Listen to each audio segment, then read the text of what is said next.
She came to me with a request. It wasn't coded in guilt. No tears. No emotional breakdown. Just a quiet, strangely calm conversation that began with, "There's something I need for closure, something that will help me feel ready to fully commit." I thought she was going to say she needed therapy, or that she'd been feeling distant and wanted to reconnect with me before our big day. But no. What she needed was to spend one more night with her ex. One night. No strings. Just clarity, she said. I froze. I asked if she was joking. She wasn't. She told me she respected me enough to ask instead of doing it behind my back. That if I truly loved her, I would understand. Understand what exactly? That she wasn't over someone else? I sat in silence, trying to wrap my head around what was happening. The woman I was about to marry, the person I had planned my future with, was asking for permission to sleep with the man she once loved. The same man who cheated on her. The same man who left her heart shattered years ago. I asked, why now? Why bring this up 2 weeks before our vows? Her answer?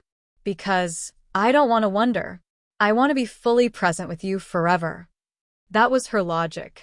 She wanted to dive back into her past so she could walk into our future without regret. I don't know what hit me in that moment. Maybe it was rage. Maybe numbness. Maybe some deep part of me had already let go.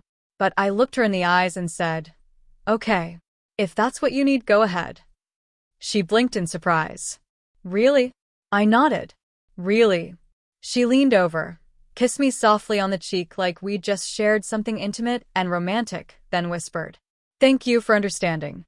That was the last time she ever saw me. She thought she was gaining closure. What she actually got was abandoned. While she was off chasing clarity between someone else's sheets, I was packing my things. I left the apartment that morning, canceled everything in my name, flights, hotel bookings, my suit order, even the wedding arrangements for my side of the family. Then I called the venue, told them the wedding was off. They asked if the bride would confirm too. I told them, she will. Just give her until tomorrow. She'll understand.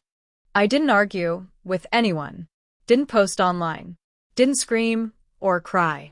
I didn't even call her. I just vanished. My silence was the answer to her request. I blocked her on everything, changed my number. I vanished from her world. Some friends said I was being cold, that I owed her conversation, that if I truly loved her, I should have at least explained myself. But no, I didn't owe her a thing after that night. Because when someone asks for a final night with their past, while you're standing at the door to their future, they've already made their choice. They just want you to bless their betrayal.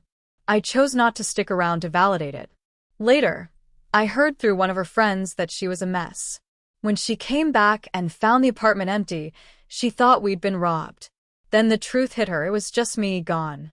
She tried contacting my parents, tried mailing letters to my office. She even made a public post about how I'd abandoned her without warning, claiming she made one mistake. But it wasn't a mistake. It was a decision. A deliberate choice to disrespect everything we built. Now, she'll never get the wedding photos. She'll never wear the dress she loved so much. And she'll never know where I went, or why I left without saying goodbye.